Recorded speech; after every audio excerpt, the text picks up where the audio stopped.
Welcome to the Audible presented by Trader Joe's. I'm Stuart Mandel, joined by both Bruce Feldman and Ralph Russo for our first episode this week. Guys, Ralph wrote a very interesting story where he went through every single Power Four school. Who will their coach be in 2030? Right. So we want to talk about that. First, Bruce, welcome back. What the heck were you doing at the Combine all week? It's good to see you guys. Yeah, I left Monday. I got back Friday afternoon.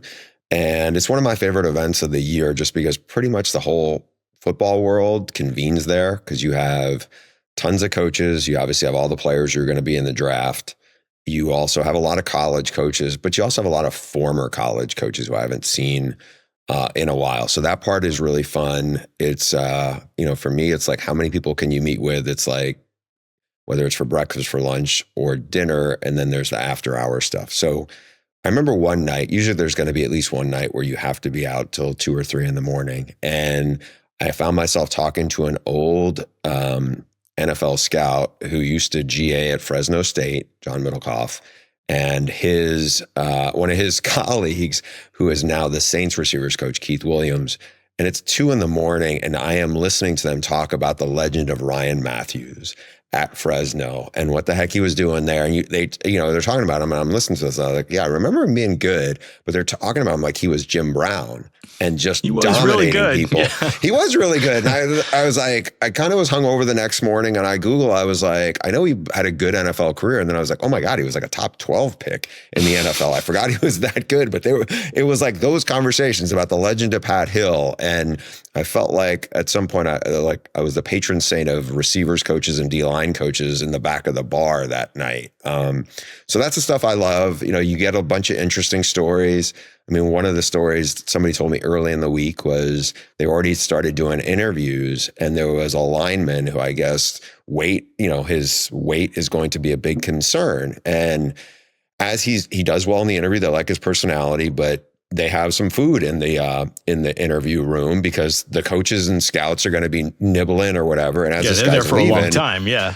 Yeah. And it almost reminded me a little bit of the Seinfeld episode, which it's weird that I would have this cross section with the NFL Combine, but where this big guy is about to go, hey, can I grab some of these cookies? And the D-line coach is like, no, get the hell out of here. This is your issue. So I will not say who that player was, but anyway, it's a fun week as long as I don't get too. I don't think I can do 3 nights out late. Is that one of their little interview tricks? Like see who will take the cookies? No, I don't think it is. I just think they're in there for a long time, and I think a lot of those guys end up doing the snacking themselves. So, did you improve your draft stock? That's what I want to know. How was your 40? How many times did you bench 225? What was your 3-cone drill time? I don't think any of those things would have been very good because I snuck into the gym the first day, and that was about it. But again, as somebody who's done all this freaks list stuff, I'm sitting there talking to it's really cool how much those guys who are in the training space and get guys prepared know who is going to wow people. There was some guys I missed on the freaks list in the summer that they gave me heads up about, in the last week leading up to it. And okay, these were, guys who did remarkable stuff. And it's really cool to see the ones we hype up, whether it's Kenyon Sadiq or Sonny Styles, and they go there. I mean, Deion Burks, they go there and they blow away the numbers. They don't just match the crazy numbers. Yeah. They exceed them by a lot. Eli Stowers. And so I don't know. It's a real fun week. I was glad I got there for the week. And, but you're, to kind of wrap it up, you're in this kind of bubble where almost nothing else is getting through. Now I may see, there are a handful of college coaches who come there. And it's funny, Ralph's story came up because I told somebody, because you had shown me it, Ralph, before you had published it. And so that became an interesting talking point with one of the coaches, current college coaches I ran into. And I was like, hey, you're not going to be at this job much longer, apparently, because Ralph's going to send you someplace else. I hope he was okay with where I sent him. And we'll leave it to ourselves who that coach is, but I hope he was all right with it. One item in the news to discuss. On late last week, we found out that President Trump has, by the way, this was before other pressing things in the world came up. but he is convening a roundtable to say a Save College Sports roundtable in DC Friday. Allegedly, we'll see if that still happens. But yeah, everything is Ralph, TBD. Needless to say, right? Yeah, I mean, the list of people coming to Save College Sports is quite diverse. Let's put it that way, right? You have, I guess, what you would say, expected people: the president of the NCAA, Charlie Baker, conference commissioners, ADs, presidents. You also have Tiger Woods. You also have owner Adam Silver. You have owners of professional sports teams. Who am I forgetting here? Is Bryson DeChambeau on there? Cody Campbell, of course. Well, that's not surprising because he's been advising the president. Ralph, what do we expect to happen here? Well, I mean, you'll have some good conversation, I'm sure. I think Nick Saban, of course, is on the list. We'll see if he wants to. I think Urban Meyer is too, correct? Urban Meyer. We'll see if they actually want to show up. Mm-hmm. Mac Brown, right? It's great to have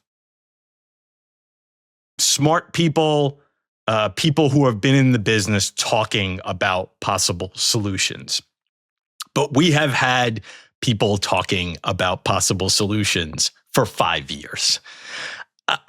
Unless this group can make a law, and they can't because they're not Congress, I'm not entirely sure. Like, it's great to have an exchange of ideas, but beyond that, like, I'm not really sure if we need another group of people talking about college sports.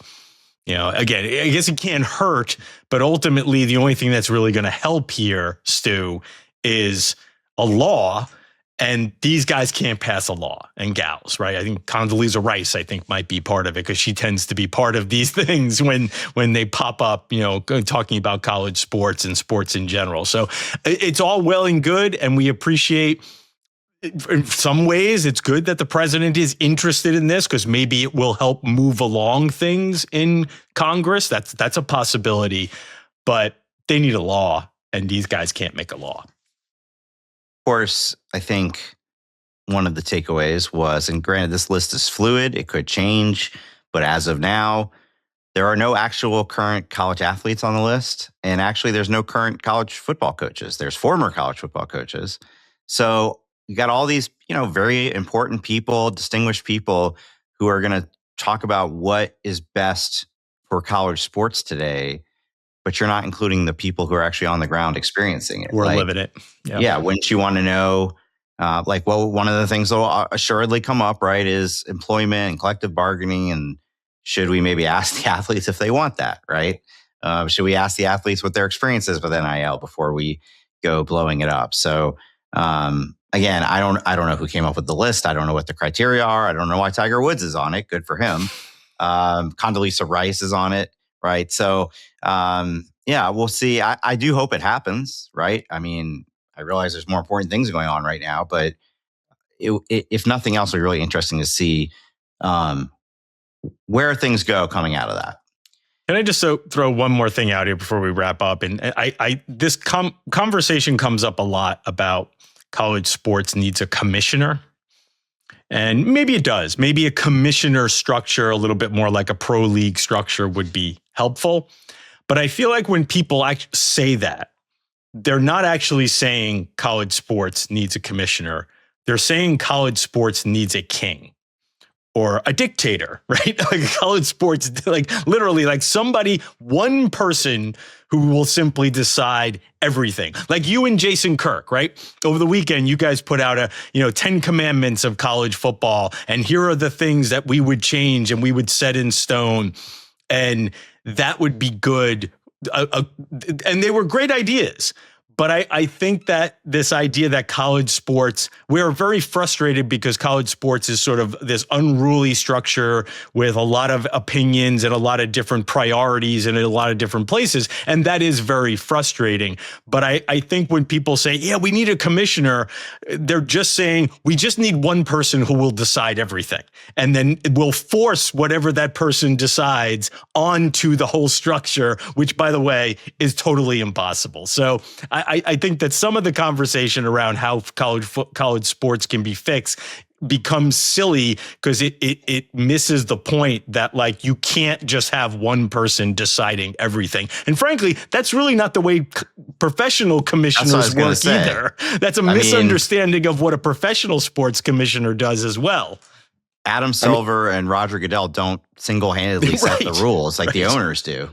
But I think one thing that whenever I hear it's like, let Congress get involved or whatever, like that's to me, it's so bloated and so like when I talk to the people who are usually the most connected inside the sport, which are like the DFOs or like the head coach's right-hand person, a lot of times when that comes up, they'll be like, those people don't know what's going on. They're not versed in the actual issues of what we deal with. And even, as you said, Ralph, like some of these legendary coaches, they're now they're far removed from it. Even if they have guys. And just 2 or 3 years out, you might not have any idea what's going on here. I don't know what Urban Meyer brings to the conversation because this is not his sport anymore. This is not. He may have conversations with Kyle Whittingham, but it's still secondhand stuff about what you're getting as opposed to somebody who is, quite honestly, his guy, Mark Pantoni,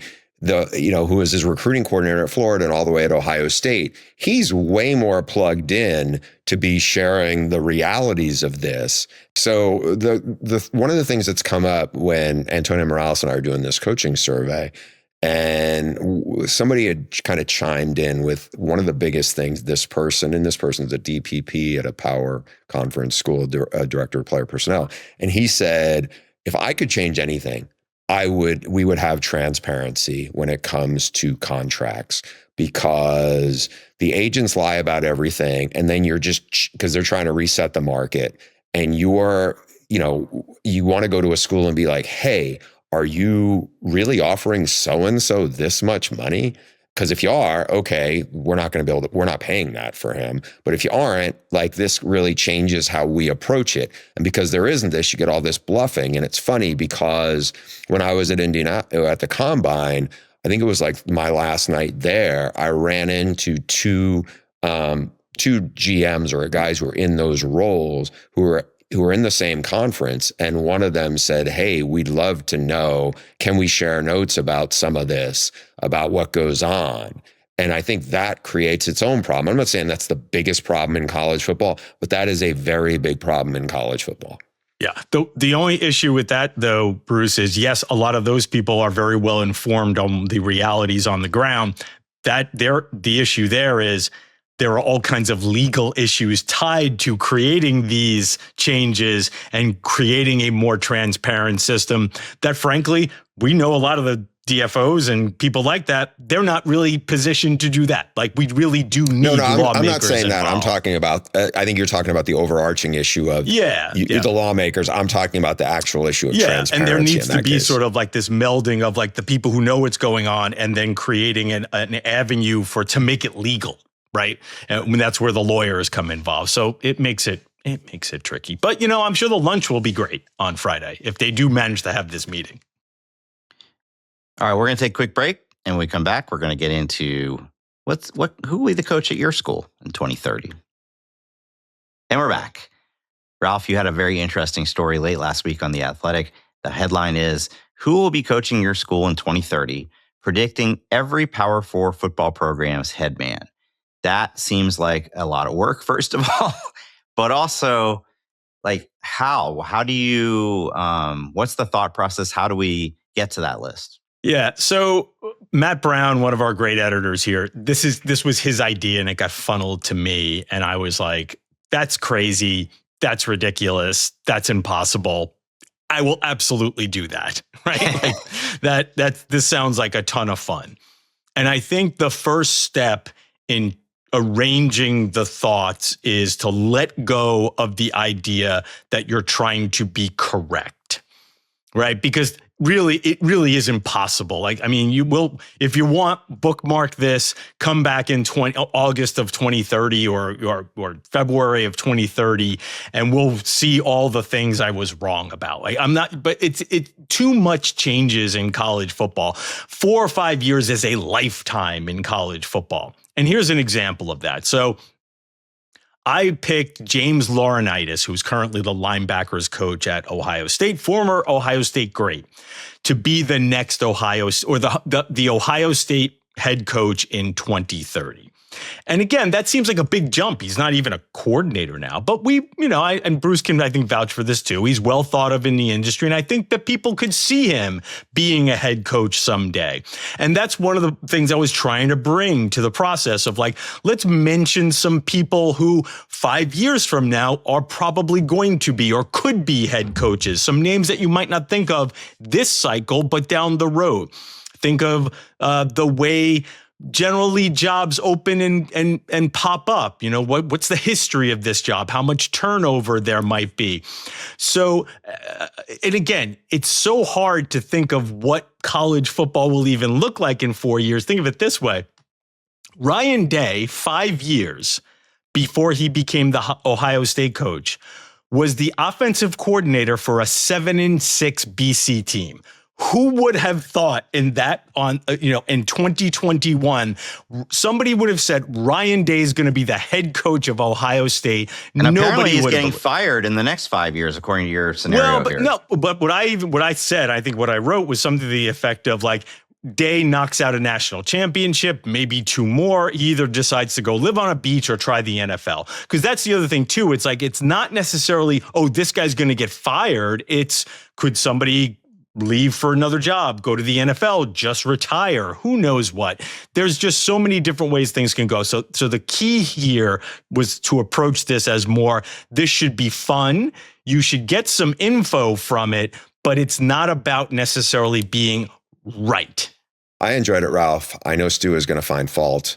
I appreciate your diligence. Well, and Bruce gave me a little input from Bruce, a little input from Chris Vanini, just to say, hey, like guys, like I'll take some suggestions, but ultimately I'm going to make the call here.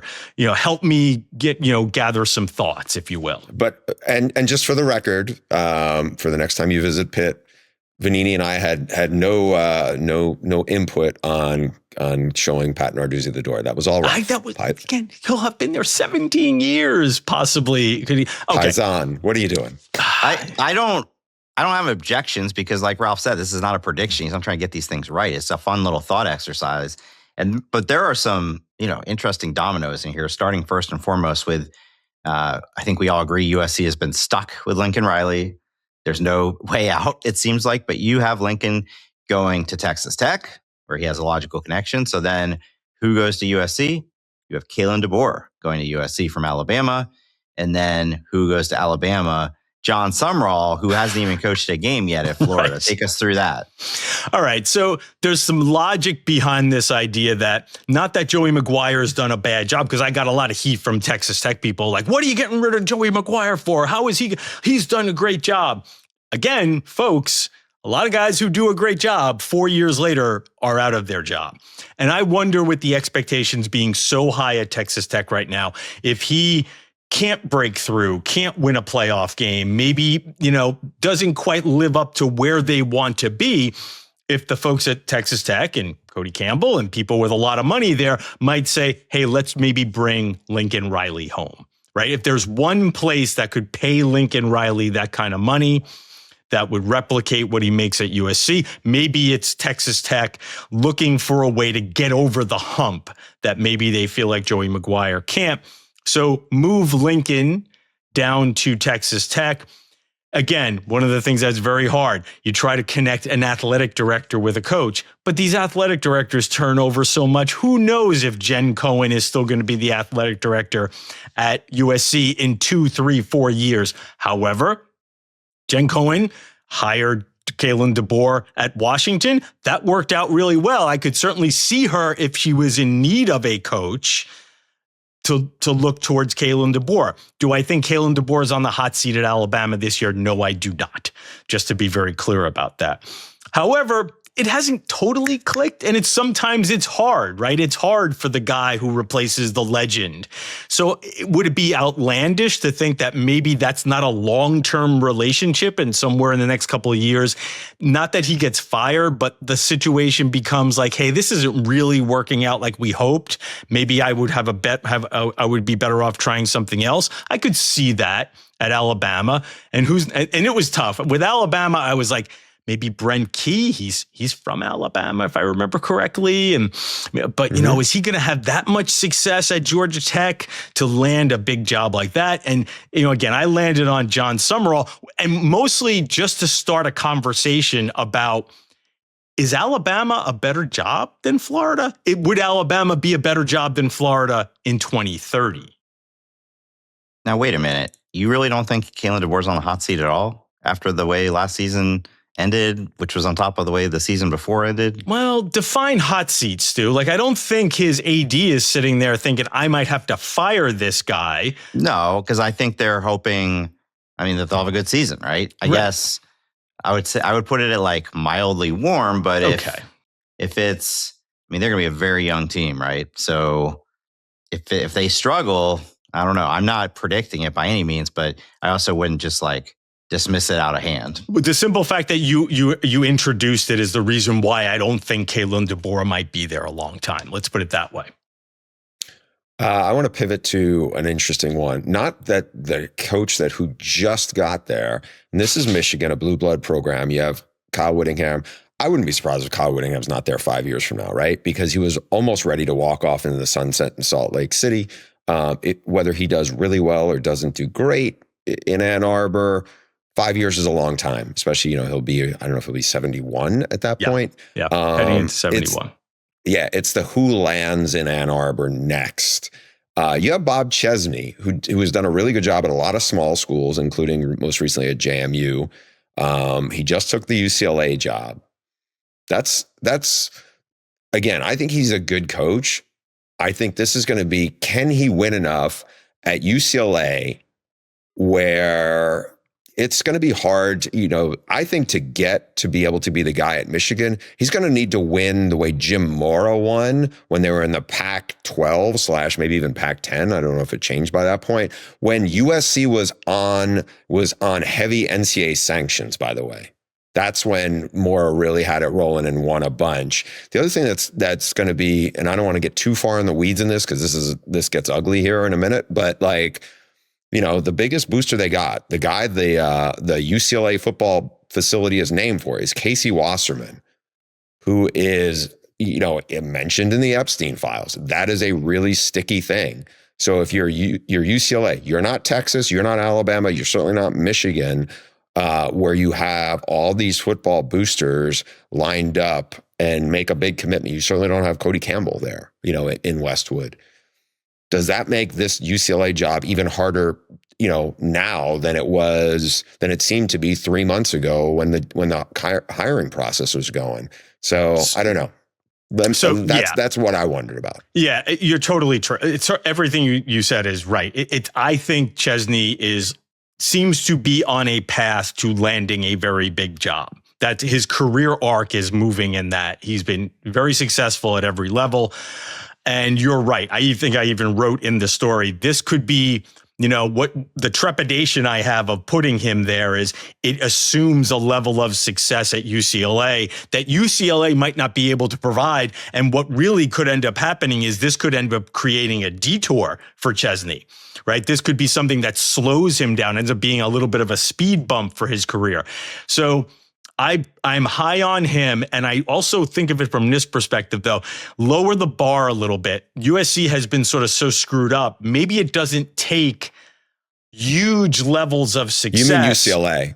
I'm sorry, UCLA. Up, but you mean UCLA, yes. Yeah, maybe it doesn't take huge levels of success at UCLA for him to be able to bounce to a bigger job. In other words, if he could just maybe knock out 1 or 2 8 to 9 win seasons, now all of a sudden he builds up enough cachet. These things move very quickly, as we talked about, Bruce, right? Guys move up the ladder far more quickly than they had before. Alex Golesh became Auburn's coach after 3 years and really only one big year at USF. So I just wonder, yes, I think there is a concern that the UCLA-Chesney marriage ends up slowing down Chesney because UCLA is a tough job. But I also think that the bar isn't so high. He doesn't necessarily need to get to a playoff.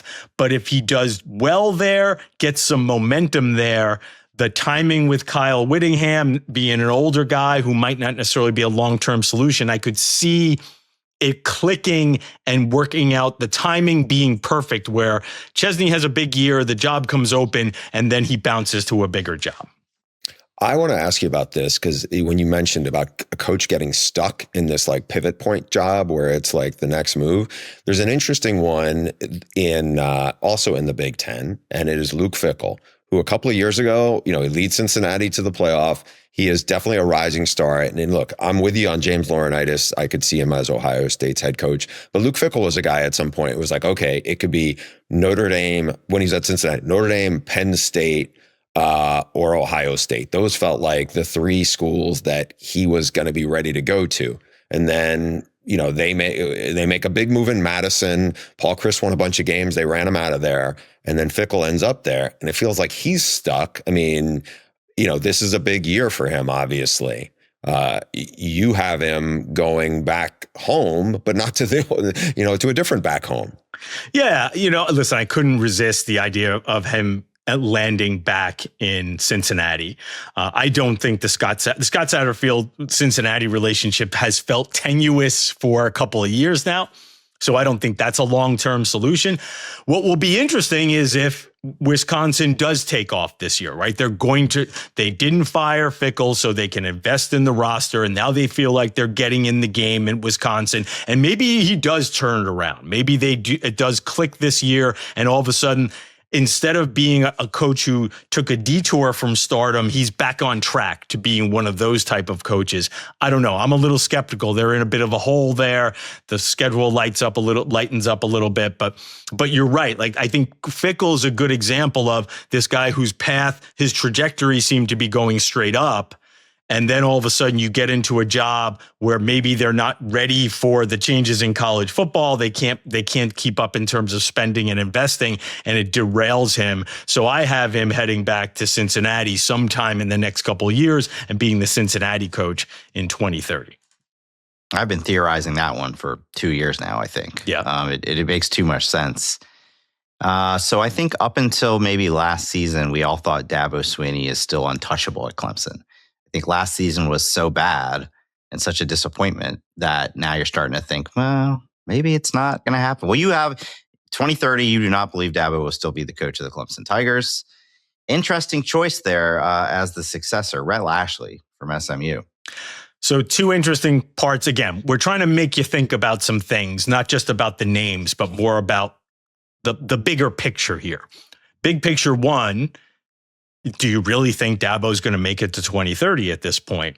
I mean, the program has been descending. It doesn't look like Dabo's the most comfortable with the new age of college football. At some point, do you think that, do we really think Dabo's in this for 5 more years? I'm skeptical about that. I think there might be some hard questions asked at Clemson as soon as the end of this season. The next question becomes, is SMU actually a better job than Clemson in the new age of college football where they're investing so much money at LSU? It seems like it would be. And I think Lashlee in many ways, Lashlee almost feels a little like Dabo, right? I think there's a little bit of an air of him being, and maybe I'm just jump into my vibe there.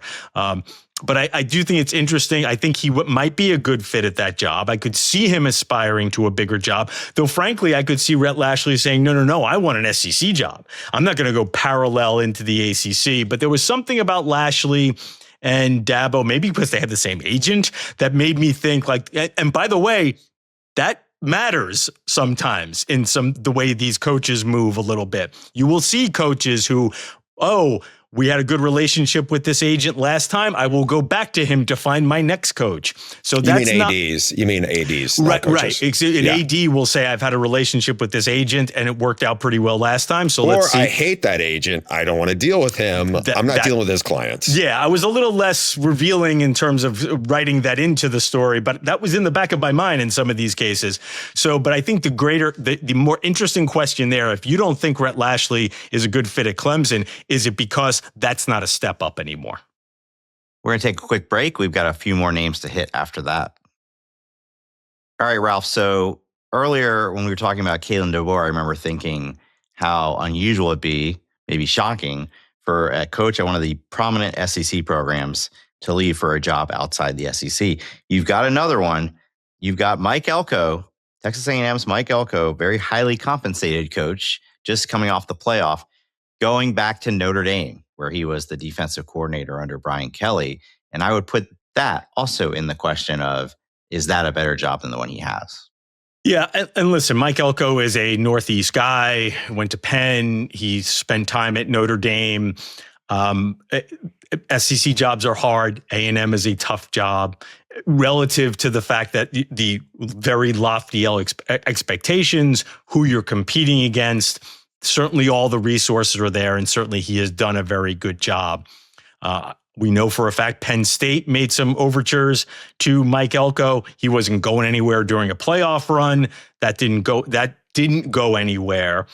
But I don't think it's crazy to think a few years from now. I'll put it to you this way. I think there's a lot of appeal to being at a private school like Notre Dame when it comes to alignment and who your bosses might be and who you might be answering to. I could definitely see Elko looking at the trajectory of his career within 4 or 5 years and feeling, hey, maybe I've done as much as I can here at Texas A&M. Let me go try a different challenge at a place that has shown that under Marcus Freeman that it is all in, right? I think there was some hesitation about whether Notre Dame would ever be all in the way SEC schools are and Big Ten schools are.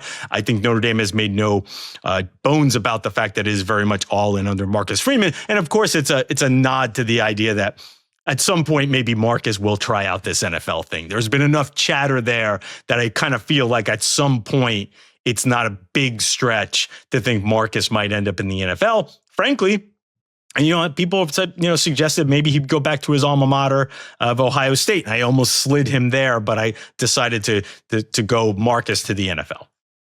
Interesting. I want to talk to you about another big job, and it's one that just got filled. It's Lane Kiffin at LSU, and you have on the 2030 list, Lane Kiffin, still the head coach at LSU. And while that makes a lot of sense, the part where I could see it going two different ways, but both ending up in the same place where they're going through a coaching search is this.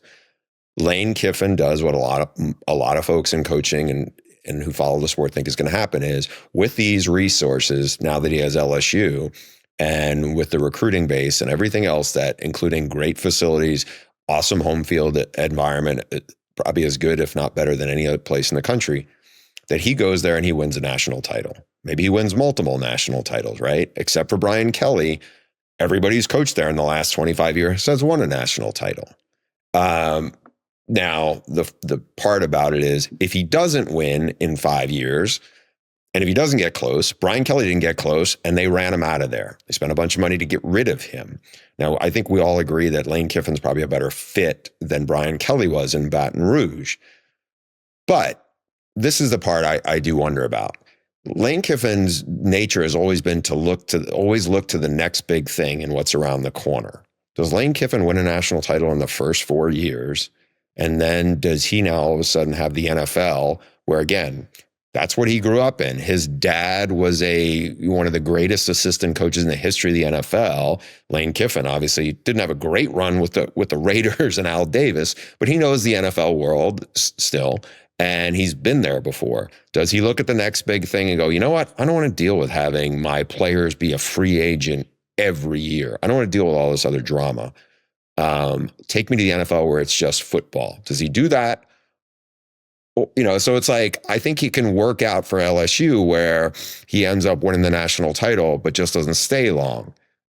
or else it goes the other direction. Ralph, why do you think he's going to be there long term when he's not, he ended up leaving Ole Miss when it was the longest place he'd ever been? Yeah, it really is right on the border there, the length of that term. Like, I don't know if I necessarily see Lane there long term, but this is 5 years from now. So I very much was conscious of the idea that like Lane might bounce to a head coaching job in the NFL. I also understand that, like, again, the volatility of Lane in general, right?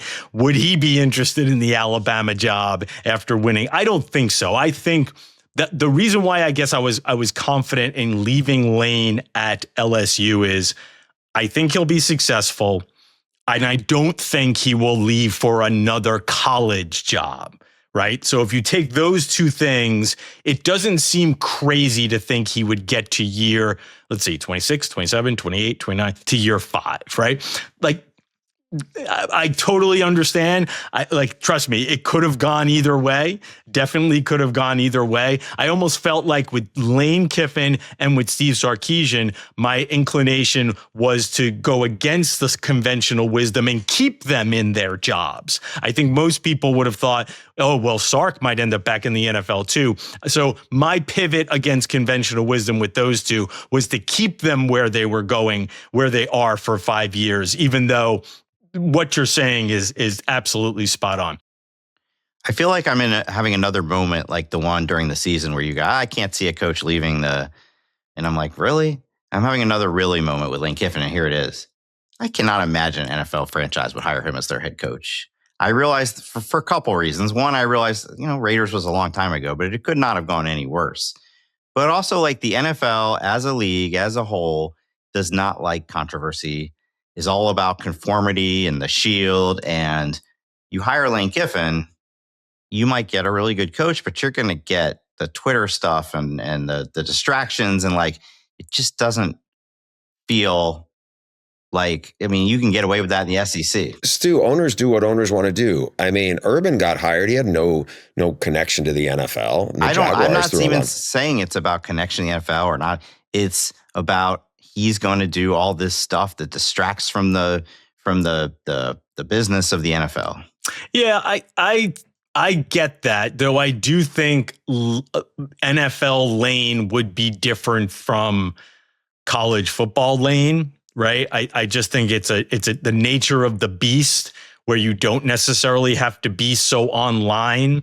I almost wonder if to a certain degree, I feel like that is Lane's alter ego. Like, Kiffin has an online alter ego that is far more involved and engaged and in some ways witty than he actually is in person. And that's not to knock Lane. Like, I do feel like his online persona is a little different from his actual personality. That's 1,000% true. One of the scouts I had lunch with was like, Lane will never talk to a scout when they're at practice. He will never It's not like he's this gregarious, engaging guy in real life. I'm not sure how much he talks to his own assistants in the office. Right. But part of it is that he's on Twitter all the time. So there is that. So there is that thought that I will say that, and this was a small tidbit I heard through the grapevine this offseason. I even wrote, I think I included it in one of our notes columns, that I had heard from somebody within the industry that there was at least one team that was like, hey, I kind of like this Kiffin guy. Like, can maybe we should keep an eye on maybe talking to him or at least reaching out to him. And that was an NFL team. So again, whether he's got a reputation and he becomes a hot commodity in the NFL remains to be seen. But I do think that there is a level of interest in him as a coach and the understanding that he's a good football coach that I think could make it there. But again, to me, the pivot on Lane or the gotcha on Lane was, no, he's going to stay there. Right. For some guys, it's, oh my, this guy's not going to be there in 2030. And for some, I felt like you needed to have fun with this, to say, go out on a limb and say he will be there. And that was Lane Kiffin at LSU. It was a really fun story. We encourage everybody to go to The Athletic, look up Ralph's archive, or you'll find it on the college football page. It's still on the front page right there. Story. Yeah. There's a lot of good stuff. We're into early March, kind of a dead time in college football. And The Athletic, a little plug, is still cranking out very interesting college football coverage. So With that, we will be back later in the week with a special guest, kind of a very special guest, to be honest. And we'll be answering your mailbag questions. So send those to yaudiblepod@gmail.com. We'll see you then.